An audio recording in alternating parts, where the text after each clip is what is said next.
នៅភាគនិរតីនៃព្រះរាជាណាចក្រកម្ពុជា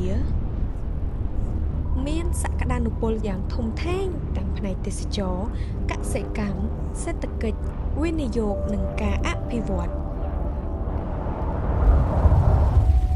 សូមស្វាគមន៍មកកាន់ខេត្តកោះកុងខេត្តកោះកុងត្រូវបានទទួលស្គាល់ថាជាបេះដូងនៃអេកូទេសចរណ៍របស់កម្ពុជាព្រៃភ្នំព្រៃកោងកាងទន្លេបឹងទឹកជ្រោះសត្វព្រៃនិងជីវៈចម្រុះដ៏កម្របានបង្កើតជាទេសភាពធម្មជាតិដ៏អស្ចារ្យដែលបានផ្ដល់នូវបទពិសោធន៍ទេសចរណ៍ប្រកបដោយនិរន្តរភាពសម្រាប់អ្នកដែលស្រឡាញ់ធម្មជាតិនិងការផ្សងព្រេងលើសពីនេះទៅទៀតខេត្តកោះកុងក៏មានសក្តានុពលខ្ពស់ទៅលើវិស័យកសិទេសចរណ៍ផងដែរដោយភ្ញៀវទេសចរអាចស្វែងយល់អំពីជីវភាពសហគមន៍ការដាំដុះដំណាំ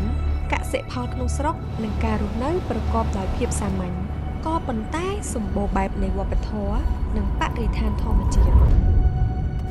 ក្នុងរដូវកាលបៃតងកោះកុងបានប្រែក្លាយទៅជាផ្ទាំងគំនូរធម្មជាតិដ៏រស់រវើកភ្លៀងធ្លាក់នាវស្សារដូវបានធ្វើឲ្យព្រៃភ្នំមានពណ៌បៃតងខៀវស្រងាត់ទឹកជ្រោះហូរពេញព្រាបស្ទឹងទន្លេមានភាពស្រស់ថ្លាខ្យល់អាកាសបរិសុទ្ធនិងបរិយាកាសស្ងប់ស្ងាត់ដែលជាពេលវេលាល្អបំផុតសម្រាប់អ្នកចង់សម្រាកលំហែកាយនិងស្វែងរកបទពិសោធន៍ថ្មីៗជាមួយនឹងធម្មជាតិ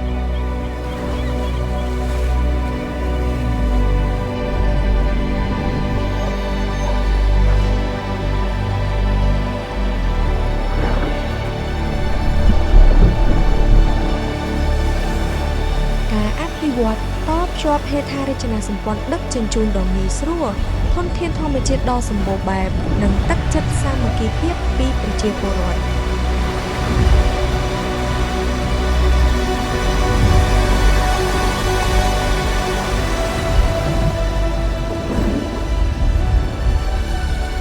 ស្របពេលជាមួយគ្នាផងដែរ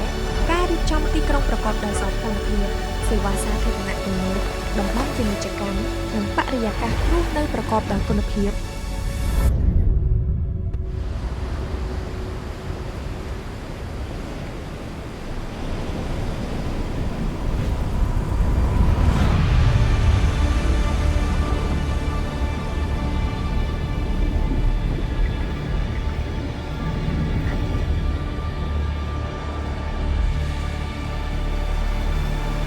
ជាមួយគ្នានឹងឆ្នេរសមុទ្រដ៏ស្រស់ស្អាតកោះជាច្រើននិងប្រព័ន្ធអេកូឡូស៊ីសមុទ្រដ៏សម្បូរបែបកោះកុងក៏ជាគោលដៅដ៏ទាក់ទាញសម្រាប់ទេសចរសមុទ្រនេះគឺជាស្នាមញញឹមក្តីស្រឡាញ់ដែលកើតចេញអំពីគំនិតអត់ធ្មត់ថែរក្សាអភិវឌ្ឍនិងទុកជាកេរដំណែលទីនេះខេត្តកោះកុងដែនដីជាយដែន